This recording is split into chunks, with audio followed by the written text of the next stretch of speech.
So Dave, really do appreciate you taking time to spend some time with us today and share your kind of insights with regards to the industry, particularly across the UK.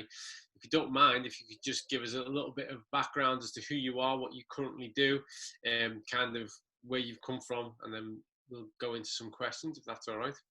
Cool. Thanks, Col. Thanks for having me. So as you said, Dave Alstead. I currently work as Head of Member Experience for ukactive. So we're the representative trade body for the fitness and leisure sector. My background, ex-rugby player, fell into personal training too many years ago that I'd like to remember, or at least recall.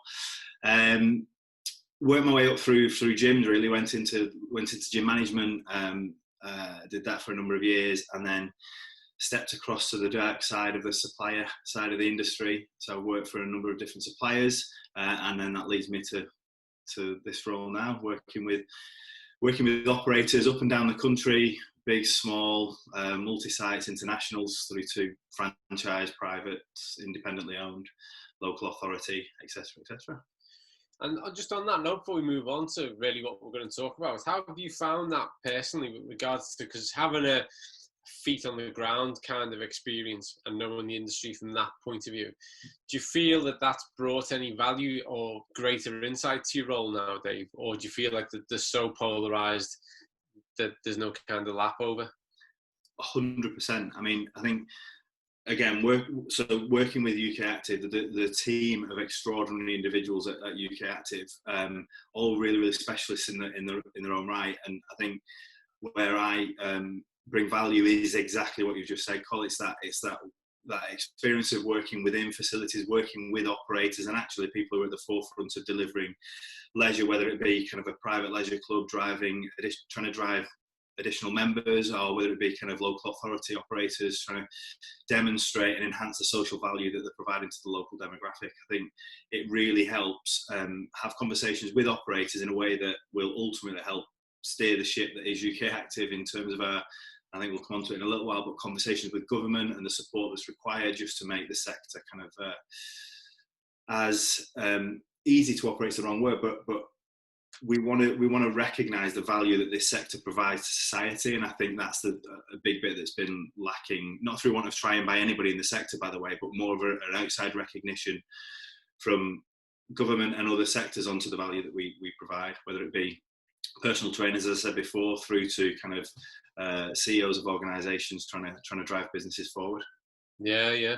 I think as well, because people will be watching this really from all over the world, and I'm aware of the fact that other countries do have representative bodies that represent parts of the industry, but we're quite unique in the UK, I think, with regards to ukactive, one with the influence that you guys have, but also really with the standing and the status that you guys have, because it is very much something that's recognised and valued from the industry as well as representing the industry, which I think, as someone who's worked, wide and far, really, it's quite unique, that really, isn't it? Because you don't often get that like paired agreement and sense of value of a representative body. We're quite lucky, really, in the UK to have that, aren't we?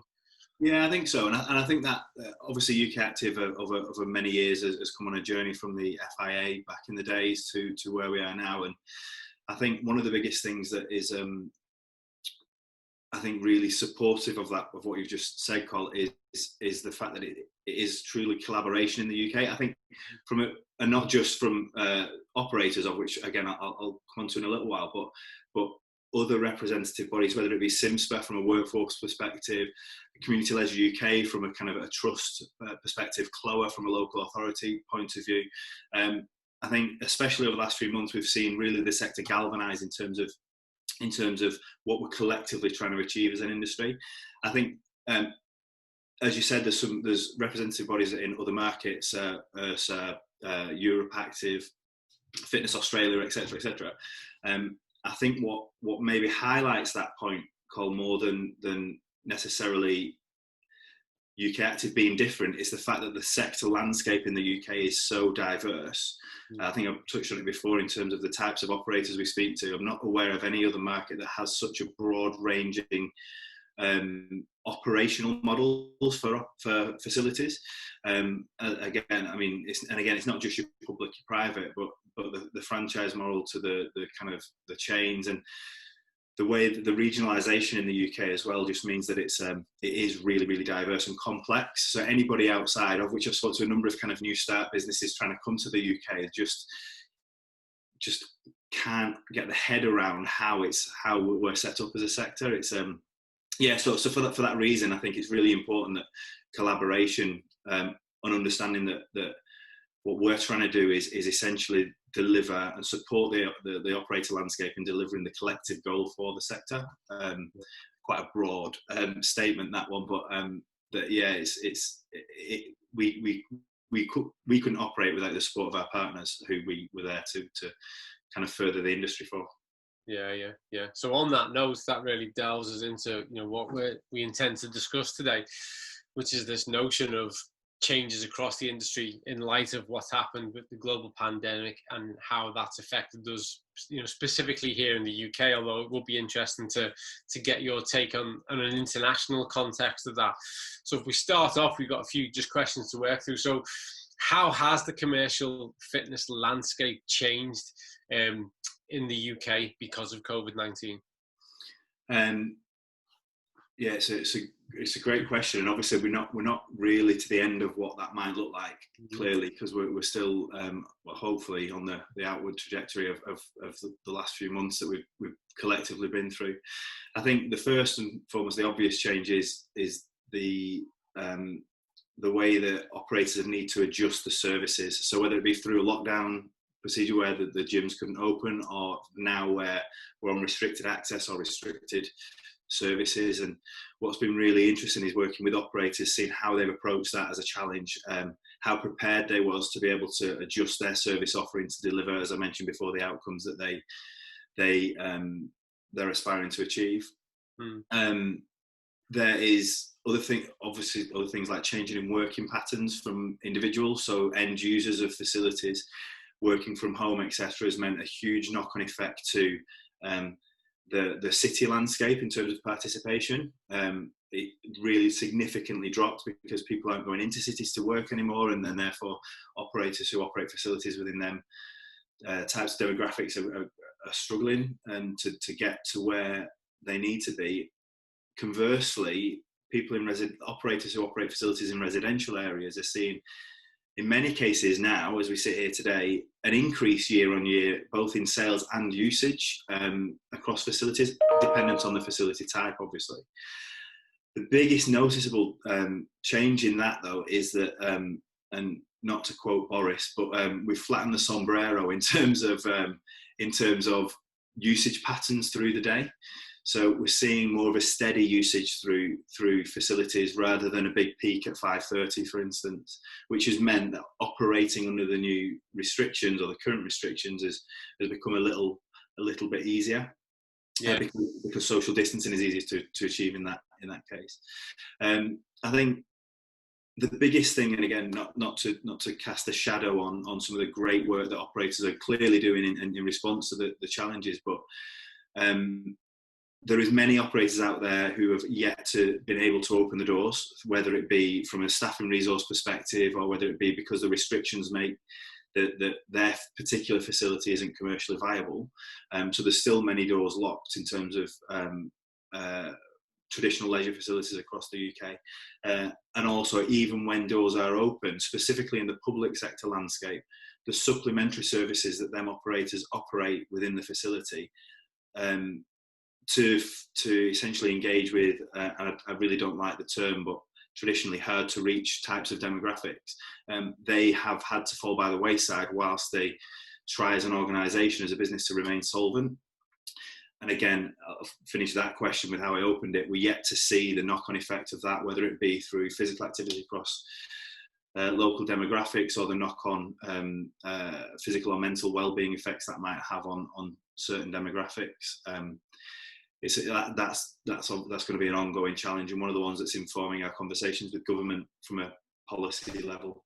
Yeah, I couldn't agree more. There's certainly, not to overuse the analogy of the wave, but there's a wave of its own, which regards to how things will change. And I prefer, rather than looking at a reaction or a recovery, I prefer to think of this as a renaissance, where there's an opportunity, isn't there, really, to gauge the temperature amongst people with their feelings towards health and exercise aligned behaviours, and really how we can shape that through a change in practices and really take advantage of it. With regards to what you've just kind of described there, how does that fit? Have you got any understanding as to how that fits or matches with a broader international context? I know we often commonly get compared to the States or Australia, which actually is, they're decidedly different. But are we on a similar kind of pattern of behaviour? Are we seeing similar kind of things, or is it unique to the UK? I think there's so many variables in that, Col, in the sense that the impact in the different countries has been relative to kind of the restrictions that have been imposed at the time, based on obviously the crisis that we're facing, and obviously the level of restrictions within them, particularly demographics, but then also the cultural difference in usage of similar facility types. So, for instance, and again, I'm not close enough to kind of give you specific stats, but as I understand it, countries like Spain, for instance, the cultural usage of facilities within the Spanish territories is fundamentally different. So generally, if you pay for a service in countries like Spain, you use that facility, which the knock-on effect of that means that the amount of dormant or sleeping members that they traditionally have within facilities is much less. So if you pay for it, you use it. So in that example, people like GoFit, because of their preparation through the lockdown period and how they've prepared to respond, and I like your Renaissance analogy. I will be stealing that moving forward, so thank you very much for that one. But in their preparation through the challenging times have meant they've been able to bounce back really, really quickly. And again, see an increase year on year in terms of participation. So many different factors have kind of contributed to that as a result, obviously, as in lots of different situations. But generally, I think it's broadly similar, but again, the variables are that vast that you wouldn't necessarily be able to pin it down onto, right, the UK have done this, Spain have done this, Germany have done this. There's a lot of cultural factors going into that. What is worth, again, sorry to bring it back to the UK, but what's worth mentioning is through this whole process, we released some research at the beginning of lockdown that demonstrate what the recovery trajectory looked like for the UK, based on some assumptions on what the closures look like. And as it sits here today, we're tracking as a country around 98% to where that predicted model was, which is positive. So hopefully that bodes well for the future in terms of how we will. And I think it's worth saying we will recover as a sector. It's how we will recover is I suppose the biggest challenge. So what are the top three things that UK Active has acted on in the wake or because of COVID-19? If a top three exists, you might go, Col, there was like 2, 20. Yeah, no, I'll struggle to try and get it down to 3, I think, because there's been so many moving parts. Ultimately and fundamentally, what UK Active are here to try and do is bring the sector together, and I think that's been really evident over the last few months. Really, the way that the sector has galvanised and pulled together in the time of crisis has been really good to see, actually, and it's been really great to be involved in that. What you've seen as well through that period is fierce competitors. And that's not just public against private, that's kind of premium against premium, budget against budget, where they would be so kind of, again, in the competitive landscape by normal operations, have really come together and supported us in pulling together a framework for what operating a facility looks like post-COVID, where we are now, but kind of at the time, we didn't know how long that would last for. So one of the biggest things that we did really was pull on the sector to contribute to that framework, and then use that framework to influence government on how we can operate safely and effectively. Now, there's been some challenges with that, and I won't get into the political landscape that we're facing now, but devolved governments taking different stances, opening different times, etc., through to things like the situation that we're currently facing in Bradford, where essentially it's a red v blue kind of political challenge, where some areas of Bradford are now allowed to open facilities and some areas are not. But ultimately what we've done, one of the biggest things of the last 3 months, as I mentioned, was really pulling on the sector to bring that framework together, to demonstrate that we can operate safe and effectively, and actually the benefits that we provide to the health of the nation, the decreased pressure on the NHS, except we could go on, and I know you're really passionate about that, Col, as well, but we need to demonstrate that we can do that safely and effectively, and I think we've definitely done that. I mentioned it before, but another big kind of big win, really, I'd like to think, was some of the, and again, in preparation for opening, was the research, both pre and post the lockdown procedure. So we work with an organisation called Data Hub for Global, and Data Hub is essentially the largest repository for participation data in the UK. Currently around 900 million visits to leisure facilities they sit on. So the trends that they can identify, that we, through our research institute, we can identify, and the opportunities that essentially informed what the recovery of the sector could look like. And I can send you a link after to that research piece. It's available to download if anyone wanted to do that. And essentially what we did, again, we used the framework in terms of operational procedures. We used the research and the recovery trajectory to demonstrate what post-COVID operating landscape might look like, but also what support do we need from government to be able to maintain that, because ultimately we want a solvent, sustainable industry at the end of this, and to do that we're going to need some support, and there's been some support that obviously operators are grateful for through this period to kind of get through it, but that doesn't stop when the doors open, as I mentioned before, around supplementary services, around challenges with workforce, etc. We need ongoing support. So that bit of, I use the term lightly, that bit of research, that fascinating piece that was produced back in May, really helps inform what the future could look like in terms of that ongoing support. And then the last one I would say is activating campaigns. So one of the things we did essentially after when we knew this was coming was develop a reopening campaign. So ukactive launched the Fit Together campaign a couple of months ago, with the support of people like Sport England, other organisations like Sport England, etc. And the Fit Together campaign really was to give operators an opportunity to, one, demonstrate that they are compliant with the framework that's been delivered. And the reason for that is because it's about consumer confidence. Mm-hmm. Ultimately, you can open your doors, but if your members aren't comfortable and confident in using your facilities and the procedures that you've put in place, they're not going to come back to the facility, as we're still seeing in some areas. So the Fit Together campaign was fundamentally an opportunity to demonstrate how we operate safely and effectively, and kind of elevate us as a sector. So the work that we did on that, I think we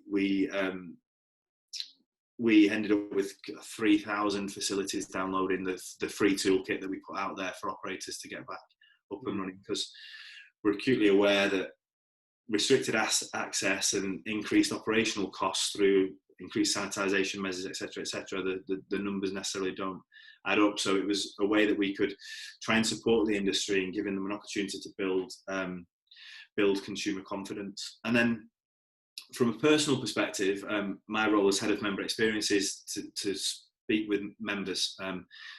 Should have said this earlier, but at ukactive we're just over 4,000 member organisations spanning the entire sector of the UK. And through this period, myself and the wider client services team have worked hard to try and keep operators informed as best as possible as to what's happening, what the updates are. Again, like many people did, we delivered some support webinars, and we ended up, through 7 webinars, we had 3,500 people register for them webinars, which was huge. Yeah. And they then, again, as I said before, we're a members organisation. We act on behalf of our members. So the questions that we're getting put back, we again then put them back out as a frequently asked questions document that helps inform different operators on certain different scenarios, because guidelines can be interpreted in different ways. So yeah, I think that was 4 really, but they're the kind of key bits that kind of we did. And again, I've mentioned this before, but the constant pressure on government to support and recognise the value of the sector is something that's always on, whether it's COVID or not. Yeah. On that note then, Dave, if you don't mind, either your personal view or even what you might feel comfortable representing on behalf of UK Active, you know, how receptive have the government been to what you've put forward, what you've presented? What kind of feedback have you had? And then, if you don't mind, what's your take on Boris Johnson's announcement a good few weeks ago now with regards to the obesity approach towards tackling obesity? If you don't mind, just a few comments on that, that'd be useful. Yeah, so in terms of engagement with government, it's never been higher through this process. So whether it's all different aspects of government, I mean, predominantly as a sector, it's DCMS, Department for Culture, Media and Sport, that we speak with, and again, I think they're cognizant of the fact that we provide value back to the general population of the public. I don't think they've truly recognised what that value is, because if they did, then we'd be getting more support right now, and we wouldn't have a situation where leisure operators are handing back the keys or closing the doors, because they wouldn't necessarily allow that to happen if that was the case. It's unfortunate that we're no longer a statutory service, because that means then we're not directly kind of supported. I think there's been some huge frustrations through this. I think I've referenced Bradford again, but even areas like Scotland, where throwaway comments from the First Minister around COVID gyms being a breeding ground for the virus, with no scientific evidence that that's the case, was really, really damaging for the industry. I think, personal opinion now, but there's an opportunity as a sector. I think I mentioned how cohesive it was earlier on, and how that was great to see. For us to have that level of recognition or confidence from a government perspective moving forward, we need to, as a sector, ensure that we are pooling that data. So, I mean, you'll be well aware yourself of the facilities that you've worked with and run. We know what value we provide on a local level, but we don't generally collate that data as an industry. We don't collate the social value that we provide. We're all very kind of, as operators, we're quite protective over our data, which the knock-on effect of that means we can't represent to government what the true picture is.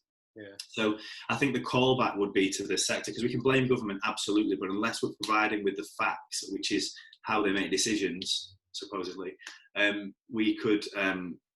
we've not really got a leg to stand on. So I think there's a real opportunity for us to really use this as a kind of a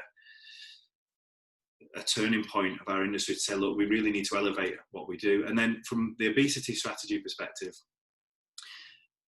and I think I speak on behalf of UK Active, but definitely on behalf of a number of members I've spoken to around this, there's a huge level of frustration and the omission of the benefits of physical activity to an obesity crisis.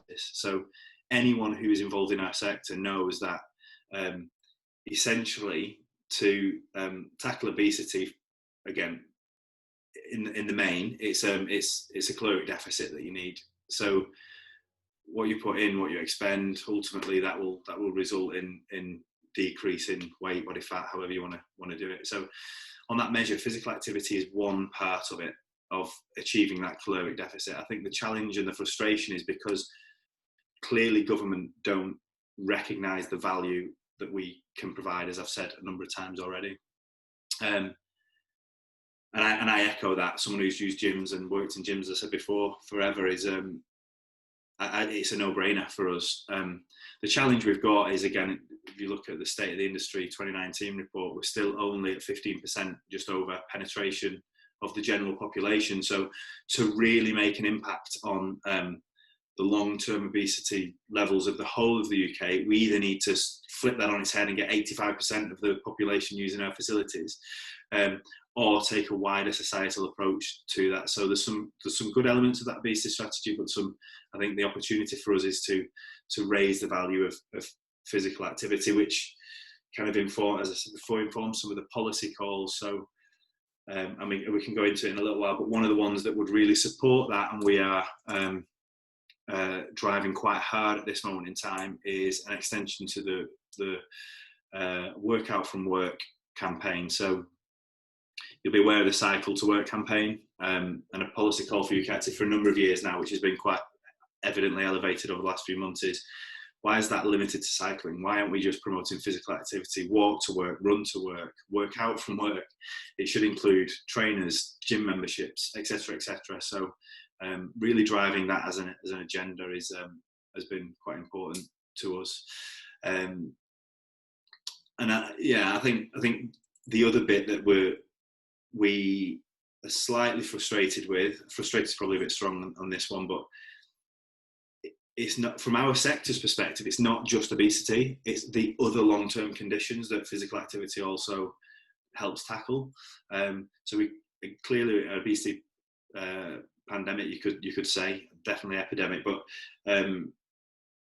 it's one benefit of being physically active is a potential decrease in obesity across people who are taking part in physical activity, but there's so many other benefits of that one kind of a type of activity as well. So yeah, I think frustration is probably the first word, but it just demonstrates we've got much more to do as a sector.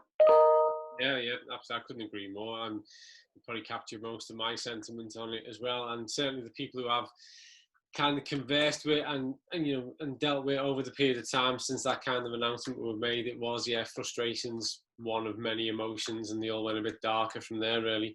So I couldn't agree more. But I also, bringing that back around to a lot of the kind of things that I know we've discussed outside of this forum, which is the notion that as an industry, as a profession, as a profession that's placed within the community, that is the only one that has informed, regulated, qualified practitioners to support people to make meaningful lifestyle changes that are engineered towards all the benefits to come from kind of better choices. I don't, health gets used a lot as a phrase, but it's a bit broad. The biggest tension for me right now is what the world has been told across the board is we all need to take those things far more seriously so that we are less vulnerable as a global society. Yeah. So therefore, the last thing we need are people who aren't experts of it making comments and deciding policies without engaging the body that informs it and speaks directly back to the people who are facilitating it. So that's just my tuppence worth, which is only representative of my feelings and no one else, anyone who's listening to this. So thanks for that, Dave. It's interesting to get it. And I appreciate there's a tension between your personal opinion and what you're allowed to, say on behalf of the UKA. If we're all right, just moving on, maybe to a bit less controversial subjects. What are the I could actually give my own comment on this, but I'd be interested to hear your snapshot. What are the biggest concerns from club owners and operators currently across the sector, and have these changed or remained the same throughout? Yeah, I think I would be keen to hear your opinion on that, Col, actually. But from my vantage point, obviously speaking with members, fear of the unknown. Ultimately, I think we've seen, again, areas like Glasgow and, as I said, Bradford open for 4 days then close, and it's kind of the whole what does the next few months look like? And I think for the most part, operators are, again, there's many different operators out there, 7,000 plus sites across the whole of the UK. So everyone will have their own personal circumstance, but I think for the most part, it's around generally that 13-week cash flow situation. Going from a period as a service-led industry that's income, that generates income to be able to operate like many other industries. When the doors closed, for the most part, with the exception of a few kind of independent operators who managed to maintain some form of revenue, but for the most part, the revenue tap was turned off. Again, operational costs to a certain extent still remain there, or fixed overheads at least. And then not knowing where they're going to come back to was a bit of a worry. We're now kind of a good few weeks into that, so operators are still continuing to operate kind of a 13-week cash flow situation, and I think predominantly it's looking to get to the end of that cycle really, and not knowing what's around the corner, whether it's a local lockdown or again, as one of the sectors that was unfortunately one of the last to reopen the doors, we don't want to be the first to be closed again, because as catastrophic as this whole challenge has been, I think that will mean it'll be if we get forced to close again, it will mean a huge difference for people to actually being able to open the doors once more. So I think that's it. I think they're really focusing on the operational model, making sure that the 13-week cash flow is in place, and trying to remain solvent and sustainable through this current crisis. But what's your thoughts, Col? I mean, yeah, as someone who operates a gym, our first concern, I think, it was exactly the same as everyone else's: is how do we brace for this, and how do we financially survive it? What is it we do? And also, there was a huge sense of responsibility with regards to our membership base. That they were largely isolated at home, limited access, huge change in behaviour. And we all know for a fact that, forget physiologically, physically, psychologically, exercise is such a crutch and a coping method, for people. So we had this real sense of how do we financially lock down and survive this period. And when you don't know how long it's going to be, it's really difficult to plan for, because you're literally going day by day and week by week and seeing what the numbers are, and you're trying to negotiate and look at what you can batten down. But at the same time, like the majority of the industry, we had to very quickly look to how we could create an online offer and how we could populate that and what it would consist of, and how much of what we did on a daily basis we could actually therefore present through that medium. And then that came with costs. So at a time when your income has been castrated, you're suddenly having to find new funds to preserve a level of service. So that was very much the head down and brace for impact approach. And then our thoughts quickly started to change towards, well, what's the recovery period of this is going to be like? And also, what impact is it going to have on people with regards to owning their own health, a change in lifestyle behaviors? What's going to be the response from people when they recognize that, key factors of this that made you more susceptible to the worst type of symptoms within your control to manage? Where people are going to start to see this differently, and also how we have to change the narrative of what we represent with regards to health and fitness. So then it started to almost start to project forward and go back to this notion then of this renaissance period as to how we renew and go better again. Now, just to finish off my little part on it, is there are what if a second lockdown, we haven't recovered from the first one, so what if a second lockdown happens? And not only what happens to us acutely, but what will that do within the minds and the thoughts of our members and the wider community and the people who engage with and rely on the health, fitness and leisure industry? So yeah, I'd say our main concerns right now are, if it shuts down again, what are the new what ifs? So I'd say that's where we're at, and certainly from friends and colleagues of ours who work in the sector in other areas, that seems to be quite a shared concern, really, which is pretty much what you were. Yeah.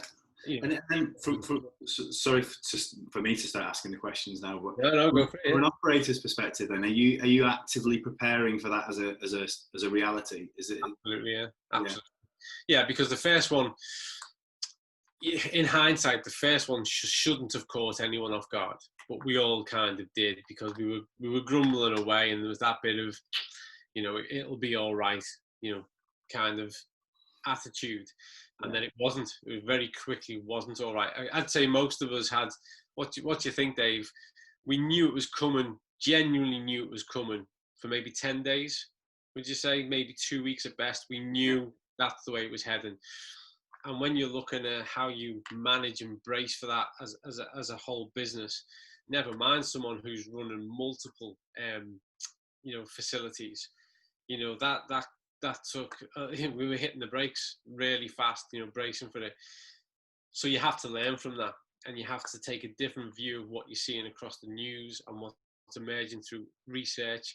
And for us, Dave, we're quite uniquely positioned given what my role is, because I kind of get front seat access to where the research is at, particularly with regards to development of vaccine and those kind of changes.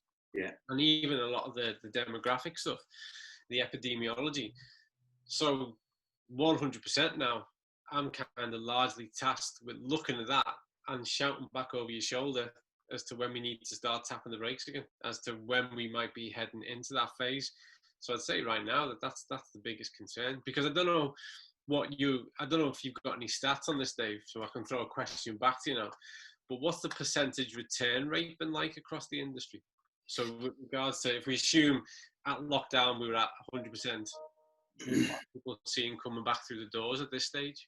Yeah, so based on the data I've seen, it's fairly, it's like I said, it's 98% as to what we predicted. I think around about 20% cancellations through this period, 8% return rate. But the amount of times I've heard of the last few weeks, it's kind of like August was the new January in terms of new joiners. So I'm not close enough to the data as to whether that's people that cancelled and then has restarted, or whether that's people who have found fitness through lockdown, which I know many have. And again, if you're looking at gate swipes, as I suggested, gate swipes are up year on year. So I think the return rate's been as predicted, but a lot of operators, as you suggested, were bracing for a worst case, like the worst case scenario. Yeah. But yeah, I think we're part of the work that we're currently doing in terms of data collation, and this is an always on, and again, there's a longer term play here in terms of demonstrating how safe we are as a sector. But we are collating the gate swipe data for over 1,500 facilities across the whole of the UK. Again, big box, small box, kind of public, private.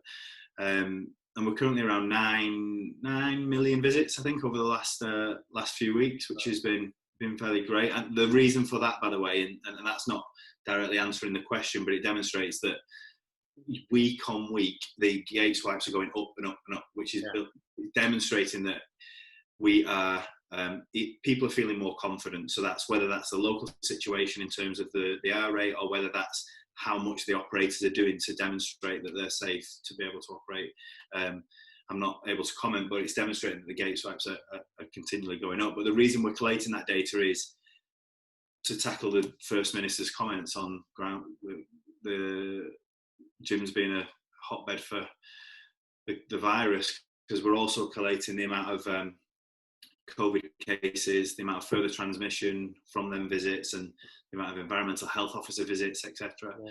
So we're currently sat on 0.02 visits per every 10,000 visits, which is 0.02 cases for every 10,000 visits. Yeah. Which is quite low. That's great.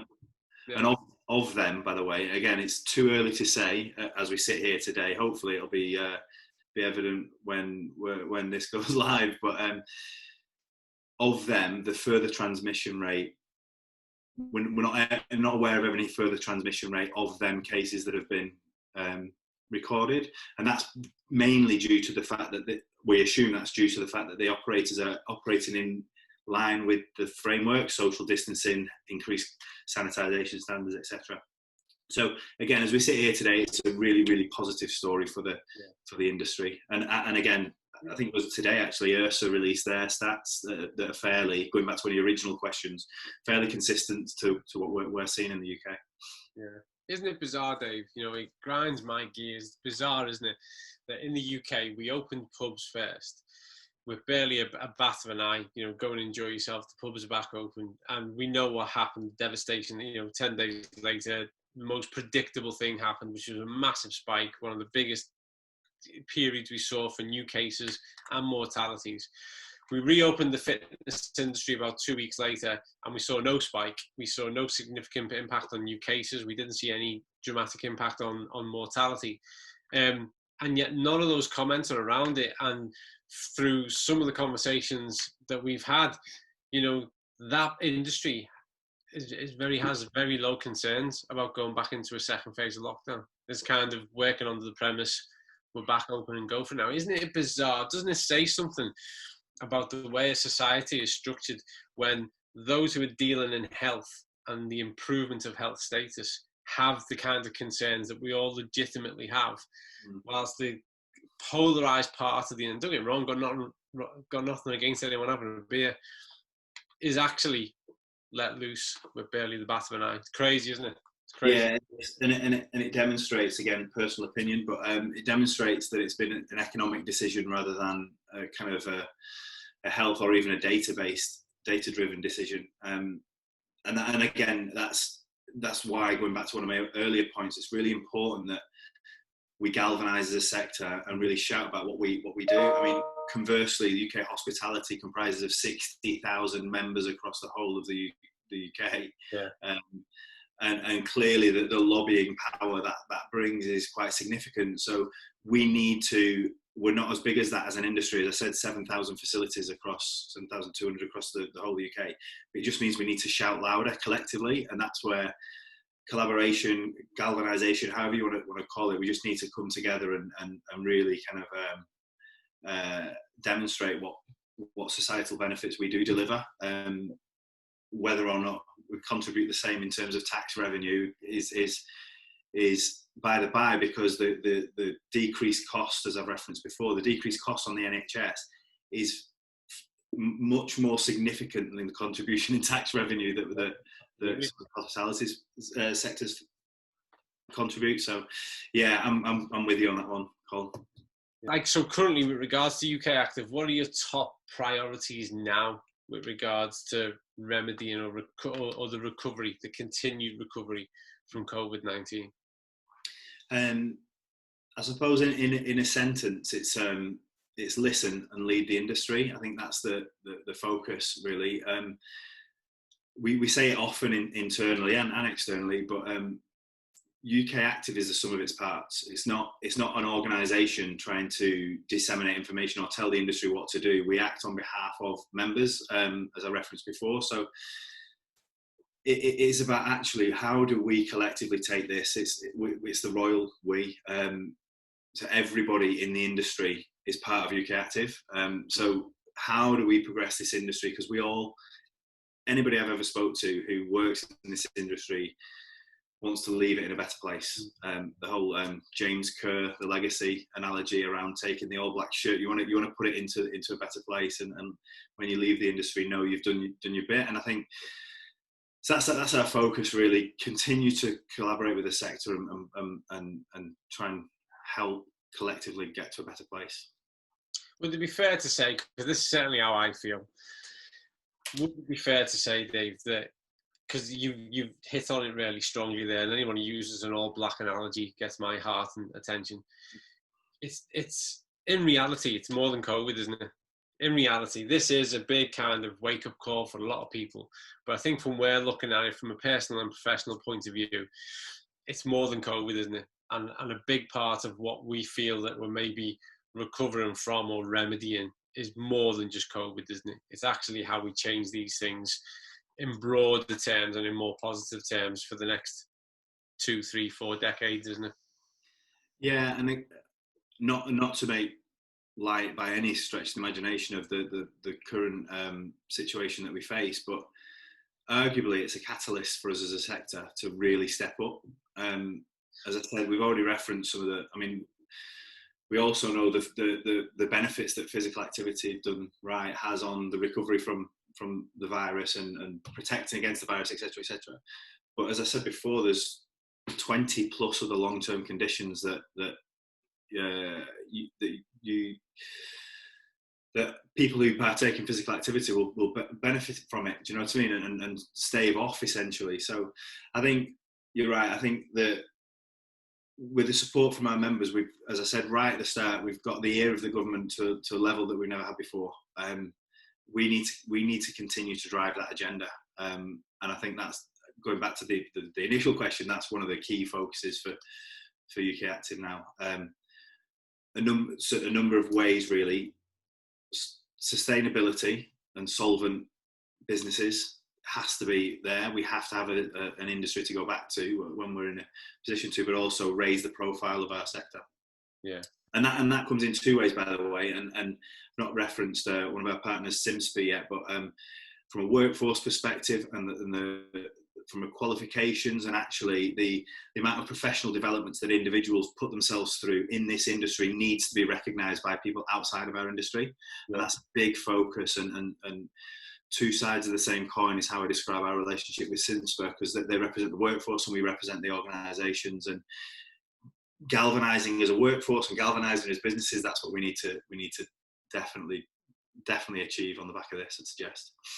Yeah, and with regards to Simspa, I've been a huge fan of Simspa from the start, just because of the principle, because you're right, people do need to recognise or be made aware of the amount of continued self-development, CPD and professional qualifications that take place within the industry and profession, but also what Simspa bring to it is that QA, and so that those, because there's such a mixed bag of qualifications that are available, we need something that draws a line across it all, doesn't it, and sets benchmarks so that people can recognise the differences in those kind of levels of accreditation, qualification, and self-development, don't they? So, I think Simspa have been needed in the UK for long before they were actually formalised and put into place, really.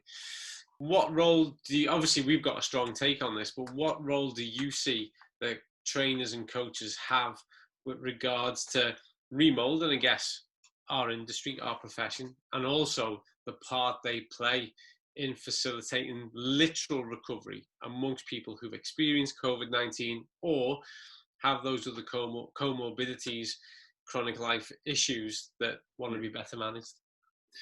Yeah, so fundamentally, as an industry, we're a people service-led industry. People are at the heart of everything that we do. So from a workforce perspective, it's vitally important that trainers and coaches, that the recovery won't happen without trainers and coaches. Now, whether that's digital in the short term or face-to-face, that obviously that's a discussion to be had. And I, personal opinions, I think both is valuable. And I think how we going back to what I said before, as UK Active, we represent organisations which traditionally are bricks and mortar buildings that people train in. However, our industry is much wider than that now. So how we and again, to reference a stat before, just over 15% of people going into them bricks and mortar buildings, we need to expand our service offering as a sector. So the role of digital, the role of face-to-face is hugely important, but behind both of them is qualified professional individuals delivering that content,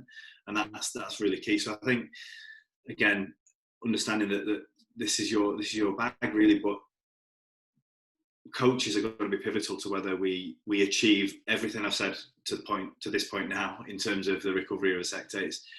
We've got to come together. I've used that term a few times, but and again, to reference Sims, but that's why it's important we as a workforce we get behind what they're trying to achieve in terms of elevating galvanising the sector, but then also elevating the credibility outside of our sector. I think we referenced NHS earlier on, and again, some of the conversations that we are having with Simspa and the NHS is around how do we get that recognition across kind of rehabilitation services and get that referral pathway to again support what we do as a sector. So yeah, that was a very long answer, whereas I could have said the very important. But No. I think it's interesting to get from that point of view. And I think it does need articulating as well. And I like the fact that you picked up on the NHS, because as someone who's worked directly for them and continues to work with them, I think what a lot of coaches and PTs, instructors don't realise is that there is, and has been for a long time, a little bit of a reluctance from NHS practitioners, physios, occupational health, community rehab to recommend our areas, because they don't really get where the standard is. You know, they're not, and that breeds a lack of confidence in it. And because our public face can be intimidating, because it can be, you know, body beautifuls, tight tops, doing crazy things, that represents everything they don't want. Yeah. So the real subtlety, the refinement, and the real art of what we do doesn't make their radar. So that's where SimSpur plays a part, and where we all play a part. Yeah. Giving them the assurance in the skill set and the expertise, and also opening up that narrative and that conversation which says, no, we can actually take over that bit. And in my experience, and there may well be physios who watch this and all the rest of it, I don't really care. We do it better. But that is our specific skill set.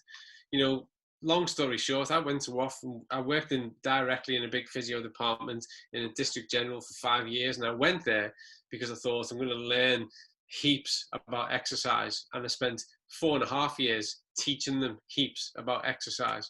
You know, that is our bag. That is what we do.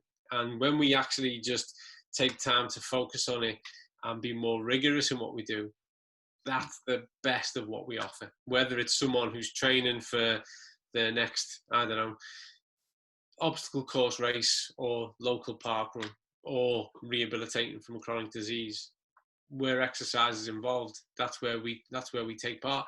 And actually, again, just to nail this shut, because it's something that irks me, and you've hit on it a few times with regards to other chronic issues. You know, approximately 450 people die a day in the UK because of cancer. That's been the trajectory for the past 15 years, and it's expected to increase over the next 10 years. And we know that exercise can improve treatment outcomes and support rehabilitation to a greater extent than 72%. Exercise, physical activity, good nutritional choices is a vital component of that rehabilitation and treatment model. And more of us need to be kind of taking that up, as well as, hence why I made the comment, it's more than COVID, isn't it? Going beyond it. Yeah, definitely. And some great examples of that, actually, as well as the rehabilitation element. There's and I'm sure many of the people watching this is aware of it, but there's the prehabilitation benefits of physical activity, and I think that is it was showcased at Active Uprising last year around some of the work that GM Active are doing around cancer prehabilitation. I know there's some organisation called Westfit down in the south doing similar things, but I think that is it's a blessing and a curse in one instance, because it's a blessing that actually now there's recognition that physical activity will decrease the recovery time post-surgery, therefore decrease the cost on the NHS. So there's some money gone into it, lots of research gone into it, and it's recognised. The curse is that it's isolated to that one element. Like you said, there's many other conditions that it benefits from. I think part of the work, so at ukactive, we're working really close with manufacturers in the NHS to really get that recognition. And I think, again, it's twofold. It's facilities service led, it's organisations with organisational structure and the right facilities to be able to deal with the people coming through the doors, but it's also the workforce that are qualified and able to be able to deliver the results that they're looking for. And I think, yeah, that's a big focus on that. And I know I've referenced SimSpur a couple of times, but I was at the conference earlier on this year, prior to lockdown, obviously, and they announced the chartered status that they've come up with, and that is one way of us, because arguably, and not to be kind of antagonistic with this, but the current situation as a result of how we've operated arguably over a number of years, as I said before, we've been quite insular. We've not been, whether it's pooling our data for facilities, but also as individual PTs, we've not been benchmarking ourselves and the quality that we deliver. So it's justified from your NHS colleagues. It's justified as so there's not that arguably there's a reason why they're not confident in us as a sector, because we're not cohesive enough, or we haven't been previously. So I think that's one way that we can really come together and really, again, as I've said a number of times, elevate the work that we do, because there's more than pockets of excellence. There's a huge amount of great work going across the whole of the sector, across all different demographics, and we just need to shout about that a little bit more. Yeah, yeah. I mean, but on the record, I'm a huge fan and supporter of the notion of a chartered status for it and a chartered standard, because then it speaks on behalf of itself, which is why people have an automatic confidence and assurance. For instance, if they're going to go and see a physiotherapist or whatever it is, it's that chartered level that gives you an immediate, you don't need to question it beyond that. And that's the currency that it would bring to our profession too. Yeah. So really, to start to wrap this up then, Dave, what resources are available for coaches, PTs, parts of the industry to be able to access up-to-date information so that they're really aware of where we're at, what's happening, what's taking shape, and potentially what's likely to happen next? So again, from an industry level, so from an organisational level, if instructors and coaches wanted to get some kind of broad information around that kind of stuff, at ukactive we send out the daily media review every day. Sorry, by nature of its title. So every day we look across the broad spectrum of updates across the entire industry and pull that together in kind of a really easily digestible kind of newsletter, if you will, every day. So they could subscribe to that via our website and get that information. In addition to that, if they wanted forum style discussion and a way of actually kind of asking questions, getting information from other operators, other members across the whole of the UK, ukactive members have access to the members forum, communities of learning, we title that, and again it's a way to bounce ideas off and like I say, ask the questions that they're not necessarily able to seek directly. So yeah, get in touch with your client service manager. If you're a ukactive member, we can get you included on that. From a formal training perspective, again, I've referenced a number of times today, but Simsa has done a great job in their retrain portal on the website. So there's a lot of free resources on there, training courses, ways of keeping up to date with developments from a workforce perspective. So I definitely recommend that people have a look at that website as well. Great, brilliant. That's very useful. Brilliant. Dave, you're a gent. Thanks again for your time and for sharing so much of what you're aware of, what you know, and your expertise. Thanks, mate. Thanks, Col.